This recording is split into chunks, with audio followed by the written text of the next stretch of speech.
आज एवढी मजा येणार असं माहीतच नव्हतं. तर गुड मॉर्निंग पब्लिक, मी आहे तुमचा साहिल निकम आणि आज आहे आपला मिनी ब्लॉग 24.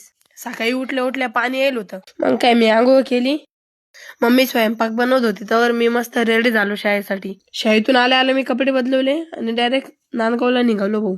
मी सनी पारशा होतो. आम्ही आलो डायरेक्ट शिवसृष्टीला. हे लोकेशन नाशिक जिल्ह्यातील नांदगाव तालुक्यात आहे. आम्ही फोटो वगैरे काढले, मग काय आम्ही वरती पण आलो. तुम्ही बघू शकता हा स्टॅच्यू किती मोठा आहे. आम्हाला जुन्या जमान्यातली गाडी हॉटेलवरती आलो होतो तर आपले मित्र भेटून गेले आपल्याला.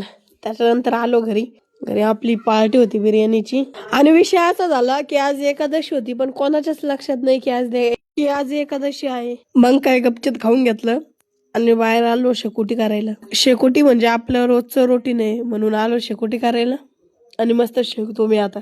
आपण भेटूया उद्याच्या ब्लॉग मध्ये. बाय.